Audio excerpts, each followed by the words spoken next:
All right, guys, this is going to be the recording for Thermal Energy 3.4, which you will have on Wednesday or Thursday.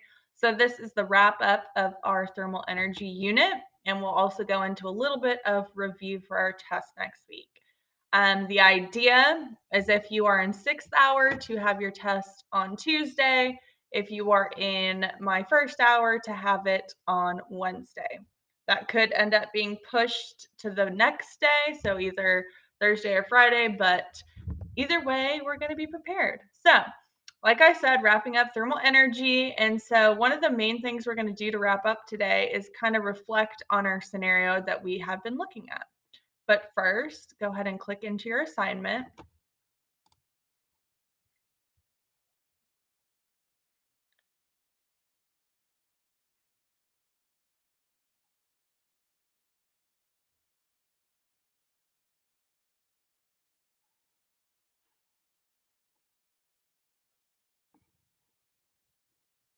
And of course, it wants to take a very long time to load. There we go. So what you're going to see is there is going to be a picture up of our two heating systems, because remember, this whole time we've been learning a lot of different information to be able to tell the principal of this school which heating system would better heat their school. And so we've had a lot of different ideas, and we've gone back and forth between our water heater and our groundwater heating systems. And so today you will have your final answer, and I will make it pretty obvious for you if you pay attention. So here is an image that I wanted to put in here. We focused a lot this week on how thermal energy is the total kinetic energy. And so we were looking at the tank size. And this is something that we noticed early on. Our water heater tank is a lot smaller than our groundwater system. And so we're going to see if this tank size matters. And so the groundwater tank holds 3 times as much water as the water heater. So we are going to use our simulation to simulate these two systems and look at the energy in them. And so you can click on your simulation here and open that up and log in.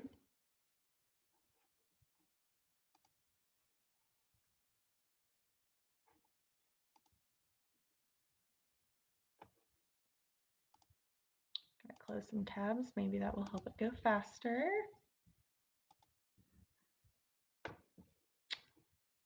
There we go.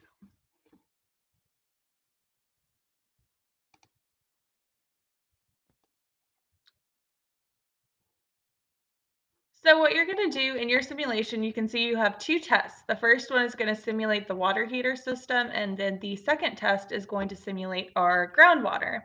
And so for the first one, we're going to add one large sample, and that's going to represent our air inside the school. And we are going to cool that sample to 11.4 degrees Celsius. So I'm going to add in my sample. It was small. Was it medium? It was large. It was neither of them. It was large. Large sample. Cool it to 11.4 degrees Celsius. Bam. Now I'm going to put in a sample to simulate the water heater. And I'm going to add a small sample, and I'm going to have it be 38.6. So I'm going to have to warm it up. So small sample, and warm it up to 38.6 degrees Celsius. Oh, don't do that where you go too far. There we go. So sample A, 11.4 degrees Celsius, representing my inside of the school with the air molecules inside the school. Sample B over here representing the water molecules inside the water heater.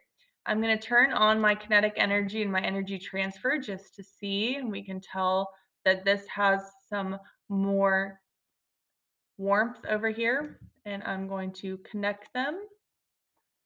And what you're going to do while they are, because we can see the heat is transferring from my water heater to the air molecules, what you're going to see on your dock is that you need to record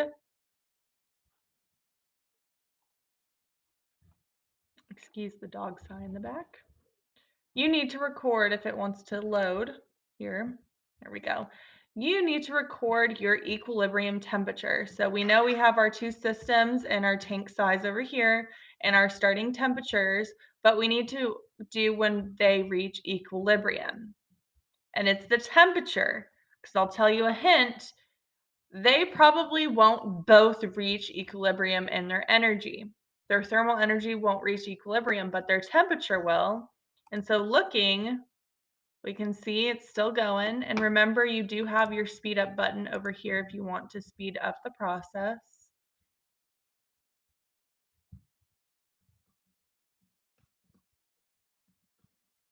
I can see we're getting close.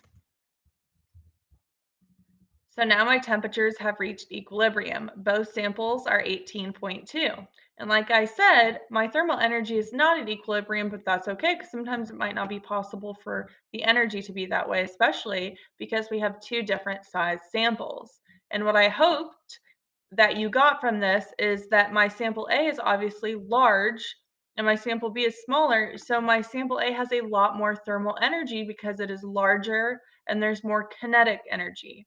Remember, the more molecules, the more kinetic energy, the more total kinetic energy, the more thermal energy. And so that is why my smaller sample over here does not have as much thermal energy because it's smaller and has less molecules. Remember, that kinetic energy comes from that movement. So you should enter 18.2 in your equilibrium temperature over here. So 18.2. And then we're going to simulate the groundwater now. So scrolling back up, you're going to see with the groundwater, we're going to take a large sample to represent the air, and we're going to have that be to 11.4. And so in your simulation, remember you have your reset button, large sample, 11.4.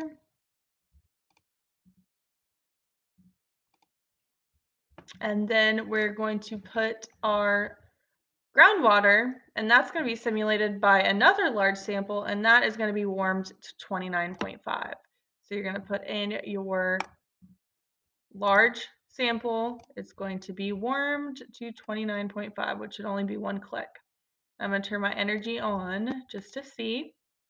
Move them together. I'm going to speed it up for time's sake and watch. Remember, we are looking for the equilibrium and the temperature when they equal out.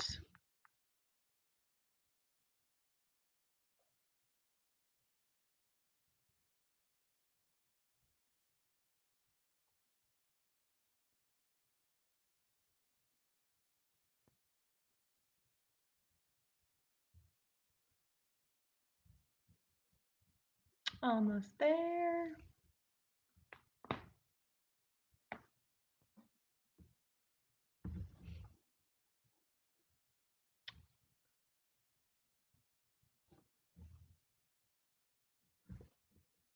Voila. What I think is interesting about our groundwater is we have reached equilibrium in temperature and thermal energy. And that has to do with the fact that they're both the same size. So the fact they're the same size now, they have the same temperature as well. So that's going to mean they have the same kinetic energy and the same thermal energy. And so I'm going to go to my chart and I'm going to enter 20.5 in my equilibrium temperature. And so what you should have realized is that my water heater is only going to heat it to about 18, whereas my groundwater is heating it a little bit warmer to 20.